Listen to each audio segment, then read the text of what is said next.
Hey, my name's James Wilkinson and welcome to my channel. Hey, look at this. We've got some neat lines on the channel. If anyone's been following the channel for a while, you'll know this doesn't happen. Normally I draw totally squiggly lines and it's a total mess. So this video, we're going to use these beautiful straight lines and we're going to talk about interest-only mortgages versus repayment mortgages.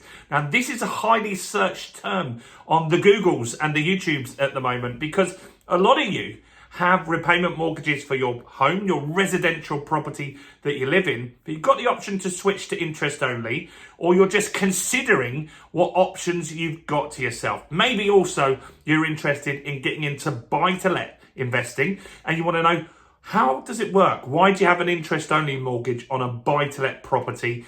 And what happens at the end of that? Do you get to pay it off? Well, we're going to cover that and more in this video. So before we jump into this, as always, make sure you subscribe to the channel over there. Go on, do it right now. Subscribe and hit the bell notification. And while you're here, smash like or tickle the like button. Do something to the like button, guys. That will give you the most luck you've ever had. So make sure you do that. Smash that like button and comment on the video with your opinion or questions or ideas for future videos.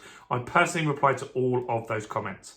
So, what is going on here? Well, I'm quite impressed with these lines, to be honest. Normally I would draw those and it would be all over the place. Looks like a snake normally. So we've spent some time getting you these beautiful lines and we're going to talk about repayment mortgages up here and interest-only mortgages down here. So a repayment mortgage is a mortgage that you would get on a residential property. So maybe you live in a house right now and you've got a mortgage on that. It's very likely, highly likely, that that would be on a repayment mortgage. And what that means is that every single month you're making a payment. Some of that's going to the interest and some of that is going to repaying the debt. So the balance is going down. And over time, eventually in the 25-year period, you'll get to the end of that mortgage and your mortgage will be clear. You'll be debt-free on that mortgage. And that's what a lot of people want to get on their residential property.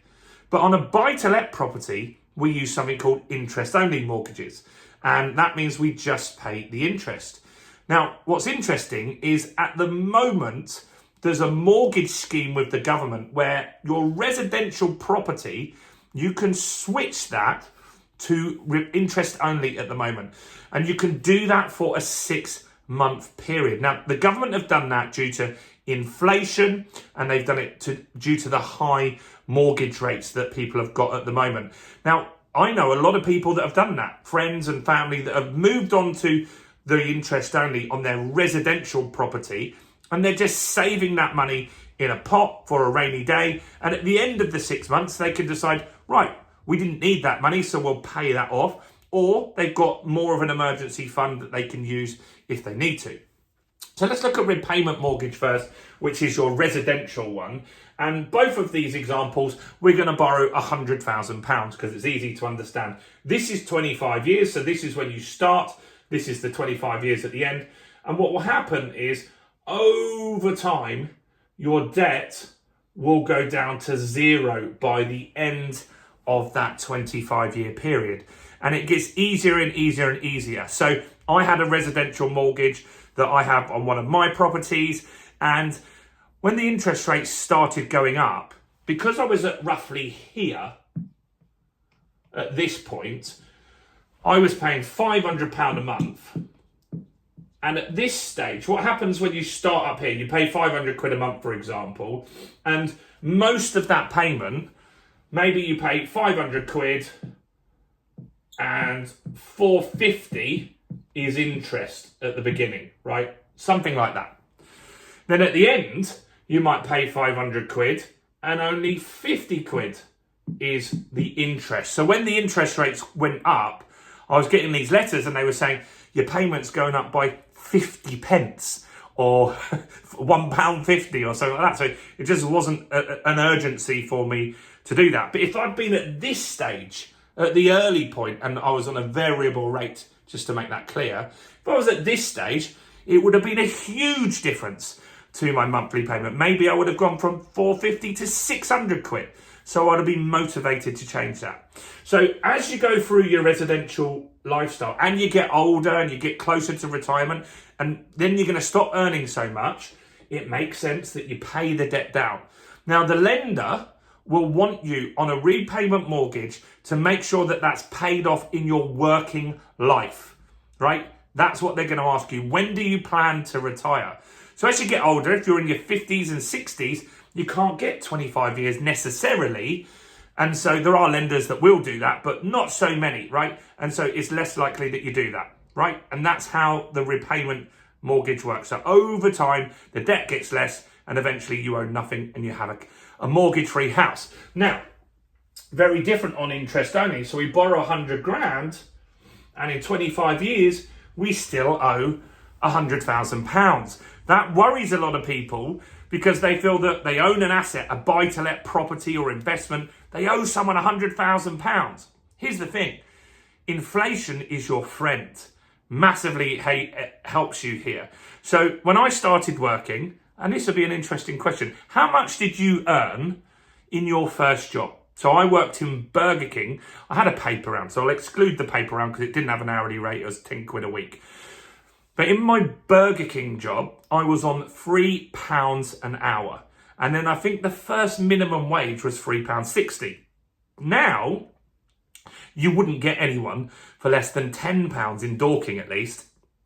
It would be at least £10 for that kind of work. So it's tripled, right? So when I bought my property in 1999, it was £45,000. Now it's £250,000. So this 100 grand in 25 years isn't going to feel like 100 grand today. It's probably going to feel closer to around £30,000.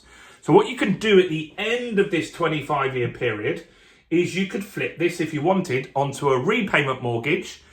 At that point, maybe you're earning 25, £30 an hour.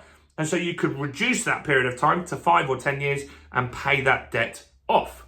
Or what I would do as an investor is just extend it. I don't worry about paying that down.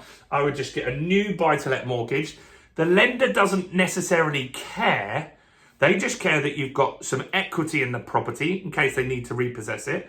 And they care that the rent is significantly more than the monthly payment on the mortgage. If that stacks up, they will lend you and lend you and lend you and lend you money. Buy-to-let mortgages are easier to get than a residential mortgage. Way easier. Like it's so much easier to get one of those. You only got to earn 20 grand to get this, whereas this goes off a multiple of your salary. So that's the difference. Now, what would you do if you had a residential? I'd probably stick to repayment if that's what you're comfortable with, getting rid of your debt.